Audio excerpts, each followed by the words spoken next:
दूर बैठते थे। जब तक खड़े होंगे तब तक देखेंगे दूसरी रास्ता कोई। तो गरुण देवता इतनी दूर खड़े हुए कि अगर हनुमान जी पूंछ बढ़ाएंगे तो हम तक।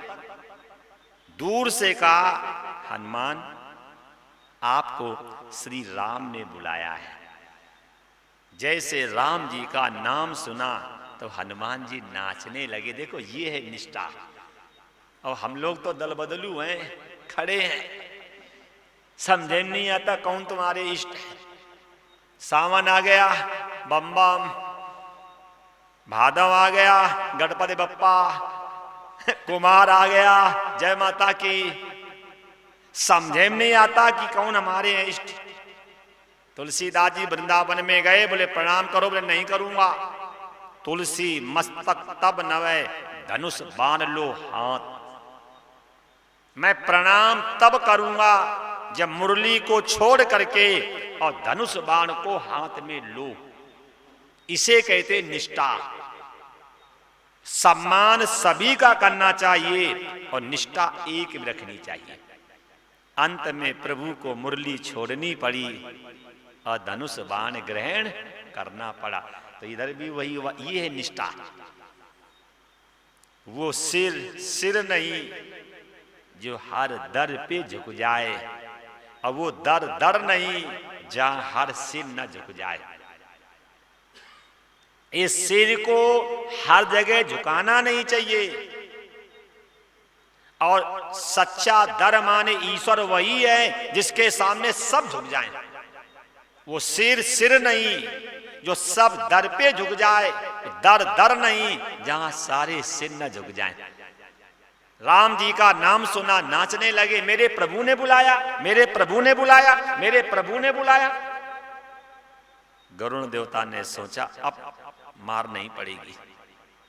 गरुण देवता ने सोचा अब ये प्रसन्न है, अगर इनको कंधे पे बिठा के ले जाऊंगा तो मेरा नाम होगा। गरुण देवता हनुमान जी को बुला करके, तो गरुण देवता ने कहा, हनुमान मेरे ऊपर बैठ जाओ और तुम्हें जल्दी से राम के दर्शन करा दूं। हनुमान जी ने कहा कि मेरे भार को तुम धारण नहीं कर पाओगे। गरुण देवता ने कहा, क्या अनावश्यक बात करते हैं आप। सर्वाधिष्ठान, जो सबका अधिष्ठान है, उस भगवान विष्णु को मैं अपने पीठ पे धारण करता हूं। हनुमान जी ने कहा, सेवक स्वामी को धारण करना सरल है, लेकिन सेवक को धारण करना बहुत कठिन है। गरुण देवता ने कहा, नहीं नहीं बिल्कुल चिंता मत करो, आप बैठिए, एक सांस में पहुंचा दूंगा तुम्हें। तो हनुमान जी ने कहा, बिठाओ। और जैसे गरुण देवता ने थोड़ी गर्दन नीचे की और हनुमान जी ने धीरे से पैर रखा और रख करके पैर जैसे दबाया तो गरुण देवता के दोनों पंख सीधे हो गए और उनकी गर्दन जो थी वो जमीन में लग गई। और जब इनकी सांस रुकी तो ऐसे कह, हनुमान जी ने कहा बैठ जाएं। बोले पैर उठा लो। बोले क्यों, जब तुमने पैर रखा तो ये हाल है, बैठ जाओगे तब क्या होगा। हनुमान जी ने कहा, तुमने तो कहा था मैं ब्रह्मांड के मालिक को उठाता हूं। गरुण देवता ने कहा, पहले पैर हटाओ फिर बताएं। अरे पैर रखे रहोगे तो मैं दब के मर जाऊंगा, बताने लायक भी नहीं रहूंगा। जब हनुमान जी ने पैर हटाया थोड़ी इनको सांस आई। हनुमान जी ने कहा, एक काम करो। बोले क्या, आप मेरे ऊपर बैठ जाओ। गरुड़ देवता ने कहा, महाराज मेरी दशा वही होगी जैसे कोई आईसीयू से निकल के आ रहा हो। अब मेरी हिम्मत इतनी भी नहीं है कि मैं बैकुंठ उड़ के पहुंच जाऊं। हनुमान जी ने जैसे गरुड़ को उठाया और कंधे पे बिठाया और जो जय श्री राम कह के बढ़े तो गरुड़ ने कहा, धीरे उड़ाओ, धीरे उड़ाओ, धीरे उड़ाओ।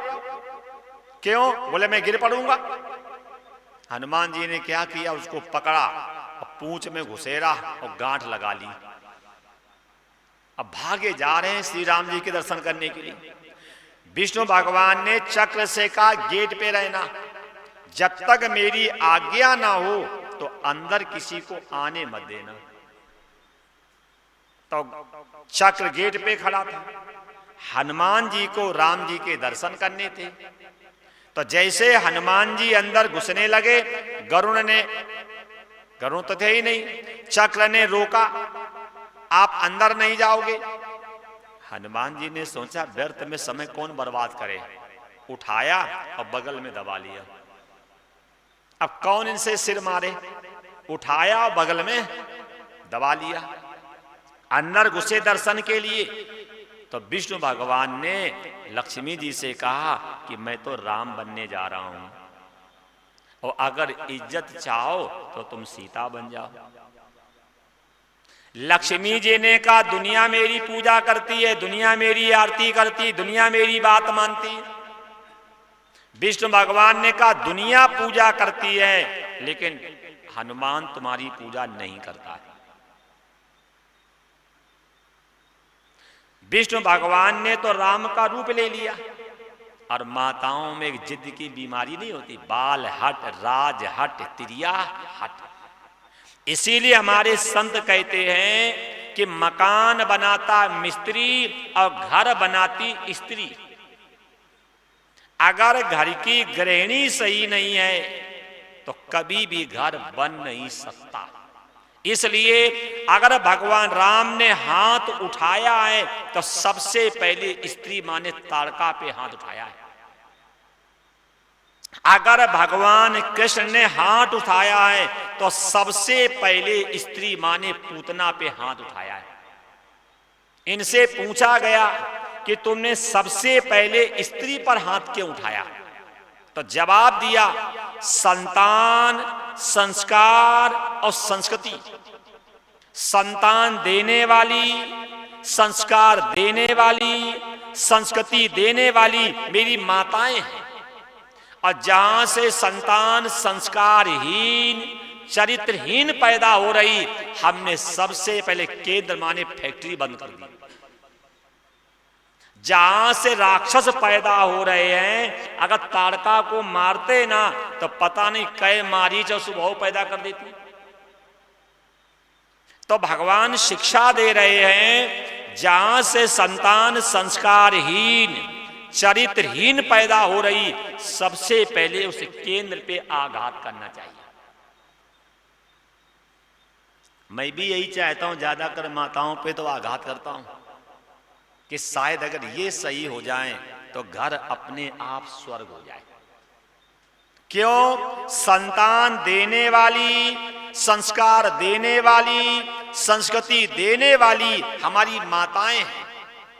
और तभी ग्रंथों में माताओं को सम्मान, इज्जत पहले है।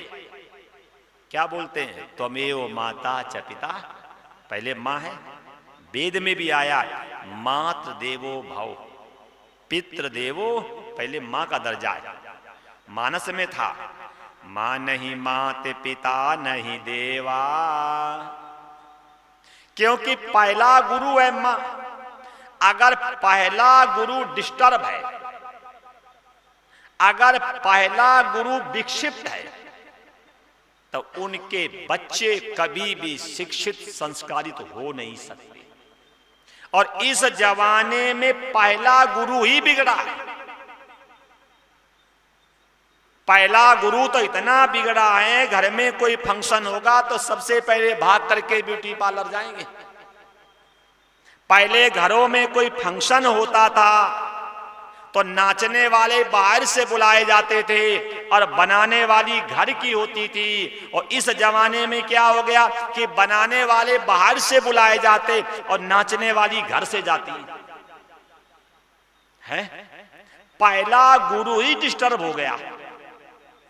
अरे परिवार को बनाने वाला, संतान को संस्कार देने वाली मेरी मां है, पहला गुरु।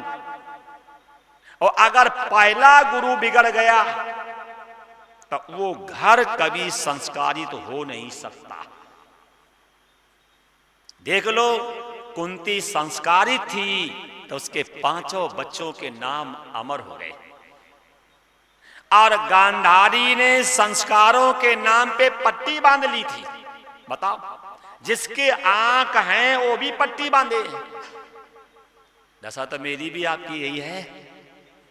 ईश्वर ने आंख दी है, बुद्धि दी है, और जवान जवान बेटियां नाच रही हैं और बाबा चश्मा उठा करके वहां पे, मतलब ईश्वर ने आंख दी है और फिर भी हम आंख पे पट्टी बांध के बैठे।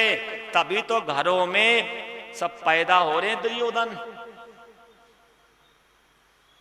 कुंती ने संस्कार दिए हैं, 5 बच्चों के नाम अमर हैं, और गंधारी ने संस्कार नहीं दिए, परिणाम देख लो। तो विष्णु भगवान ने राम का भेष ले लिया, लक्ष्मी जी बैठी रही, हनुमान जी गए, जाकर के भगवान राम को प्रणाम किया, और राम जी को प्रणाम करने के बाद कहा, प्रभु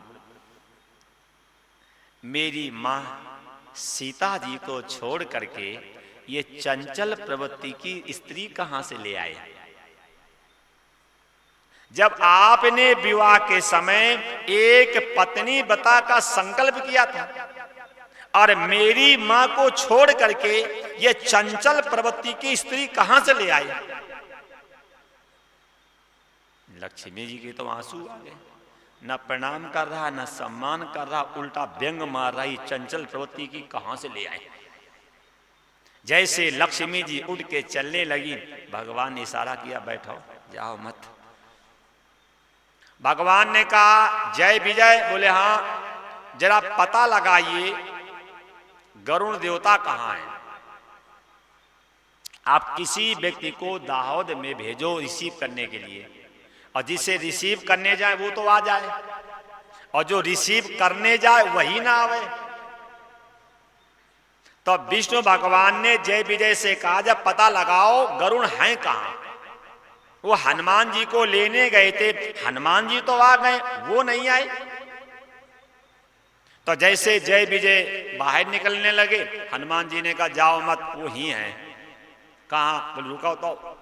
और उन्होंने पूंछ अपनी इधर की, और जो पूंछ खोली और हिलाई तो धम्म से गिरे। बोले ये हैं। फिर भगवान ने कहा कि मैंने गेट पे चक्र की ड्यूटी लगाई थी, जब तक मैं अनुमति ना दूं अंदर आने मत देना। और मैंने गेट पे उनको बिठाया, ये बिना अनुमति कैसे आ गए अंदर? जाइए और चक्र को बुला करके लाइए। जैसे जय विजय गेट की ओर बढ़े, हनुमान जी ने कहा, महाराज जाओ मत। बोले क्यों? बोले वो भी ही है। क्यों? बोले प्रभु आपका नाम सुन करके एक एक पल मुझे एक एक वर्ष के समान बीत रहा था, और मैं आपके दर्शन करने के लिए आ रहा था, और वो गेट पे हमें डिस्टर्ब करने लगा कि अंदर मत जाओ। और प्रभु आपके दर्शन के आगे मुझे किसी की बात अच्छी न लगी, तो मैंने उसे पकड़ के दबा लिया। बोले कहां? जो किया। बोले यहां धम्म गिरे। बोले ये है। ये भी आपको मालूम होगा कि हनुमान जी की पूंछ जो है ये माता पार्वती है। हनुमान जी की पूंछ जो है ये माता पार्वती है। इसलिए अपने ग्रंथों में माताओं को सब जगह इज्जत दी गई है, और इसलिए हनुमान जी ने हमेशा पूंछ को ऊपर रखा है, क्योंकि पूंछ जो है वो माता पार्वती का ही स्वरूप है। कल कथा सुन रहे थे, न आई होती पूंछ न जली होती मूछ। क्यों? क्योंकि पूंछ ने लंका क्यों जलाई? पीछे आपने चर्चा सुनी थी। क्योंकि रावण ने माता जी के अरमानों को ही मांग लिया है। माता जी ने स्वर्णमयी नगरी बनाई थी अपने लिए, और रावण ने दक्षिणा में जब मांग ली, तब माता जी ने कहा इसका नाश मैं करूंगी। तो न आई होती पूंछ, न जली होती मूछ, और न फूकी होती लंका। ये कहने का मेरा आशय समझना कि ये कथा से शिक्षा लेना कि आज हम सब लोग शास्त्र के विपक्ष में खड़े हैं। शास्त्र कहता है कि शुभ कर्म करने से अभिमान गलना चाहिए, और यहां कोई भी शुभ काम होता है तो वहां अभिमान बढ़ता है। तब मतलब जहां अभिमान गलाने की बात होनी चाहिए वह अभिमान बढ़ाने की बात हो रही। इसलिए आज जितने भी धर्माचार हैं ये सब शास्त्र के विपक्ष में खड़े हैं।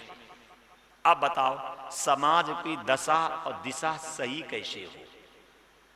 तो कल मैंने आपसे कहा था सभा समेत राहु अनुरागे अदूतन देन निछावर लागे और कही अनीत ते मुदहि काना धर्म विचार सबई शुभ माना। कन्यादान करने के बाद माता पिता को कन्या के घर का खाना नहीं चाहिए।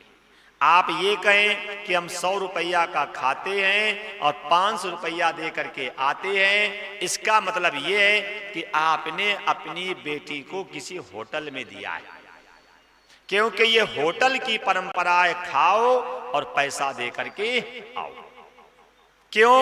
पहले लोगों को धर्म की चिंता थी और इस जमाने में धर्म की चिंता नहीं है, तभी तो बुद्धि में जंग लग गई है।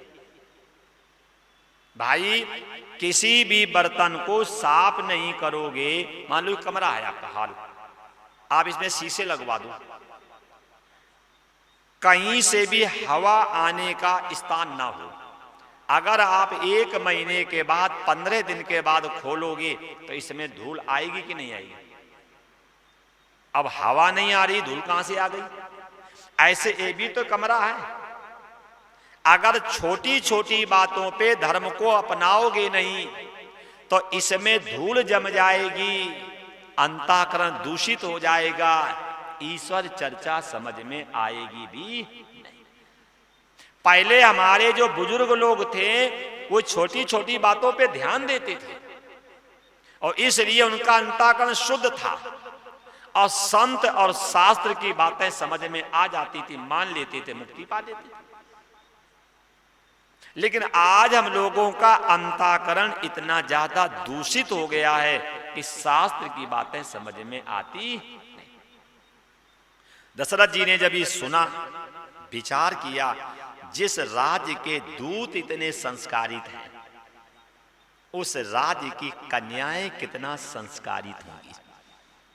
जब दूतों में इतने सुंदर विचार हैं कि सीता मुझसे पिता कहती है, सीता यहाँ पे बहू बन के आएगी, अगर मैं यहाँ का खाऊंगा तो हमें नरक में भी स्थान नहीं मिलेगा।